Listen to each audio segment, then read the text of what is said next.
sleep. I think it's a collection of some really, really good creepy stories. I also love that they feel like the absolute perfect length. Today we're going to be reading another from that collection, again by Andrew Duplessie, and this story is called The Bone Fairy. Ooh, sounds kind of creepy, like a really evil twist perhaps on the Tooth Fairy. So, without further ado, let's begin. This one had the most perfect teeth. They had to have cost him a fortune in orthodontics and whitening chemicals. Every time he flashed a smile at me as we walked, those teeth gleamed like pearls. I didn't usually get this lucky on the first day of school. As the new girl, you'd think some of the boys would resist the temptation to move this fast. After all, I'm a stranger messaging them on social media. I wondered if the rest of him was just as pale and perfect, hidden there under his skin. You know, I said, popping my double bubble gum. My parents would be very interested in those. Sorry. His smile was love-struck and amused as he led me to a secret spot behind the football field. To get there, we had to pass under the bleachers. Your teeth, I clarified. I smiled and he mirrored the look, showing me those perfect bones again. There was real joy in it, feeding him warning signs for the petty delight of watching them sail over his head unnoticed. I always liked to watch them stitch it all together at the end. All the little bits of foreshadowing. Oh, okay, they're dentists, I explained.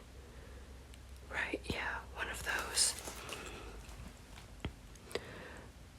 My smile stretched thin, thinking about how easy they had it.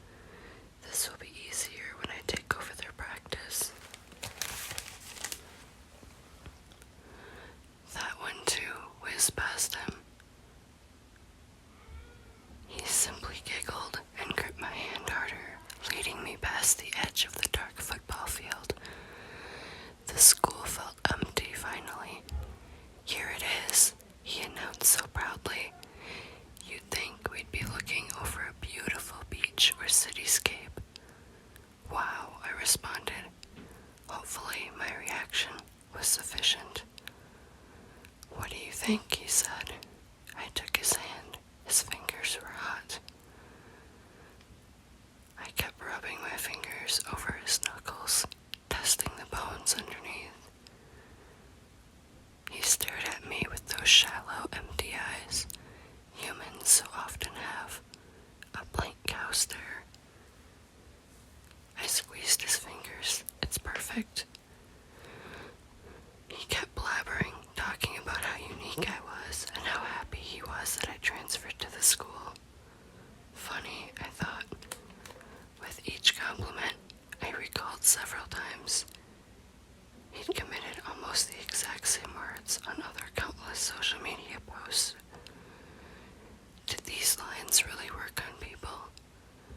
I let him float along in his merry stupor as I peered out the windows, making sure we were alone. You know, he said, his words train-wrecking together.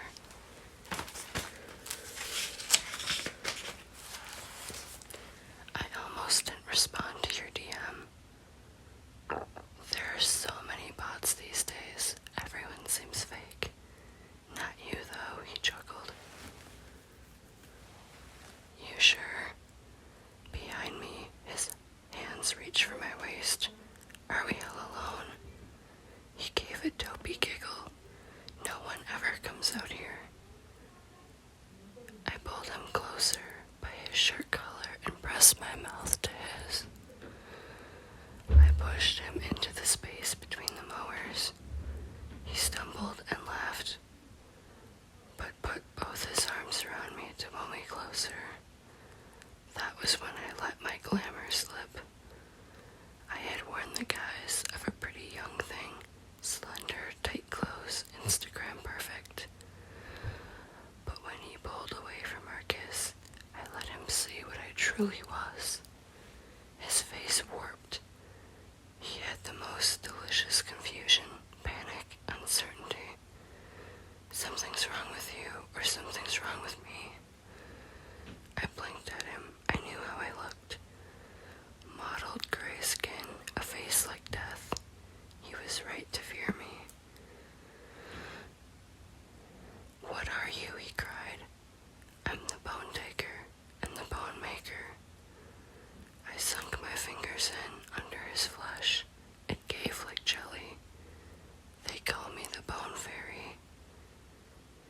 He crumpled, opening his mouth to plead for help, but I never gave him the chance. My fingers found the slippery ridge of his radius. I sunk my claws into him and pulled out his bones like I was deboning a fish that was still alive and wriggling. His face collapsed like an empty paper bag.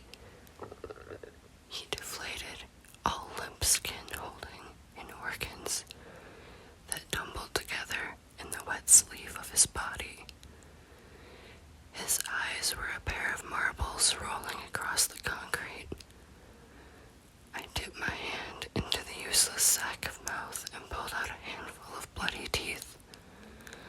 I used his shirt to clean off my forearm. Tooth fairies always struggle to come by the freshly formed young adult ones. His bones sat at my feet. I picked one up and gave it a testing flex. They were strong. They would sew well. A good day for the bone fairy, I decided. I gathered up his bones in my arms and sauntered off to find my next victim. Well, that is a pretty dark but fun story. I really love the description that is painted in that story. I feel you can almost imagine it. So the details really are everything.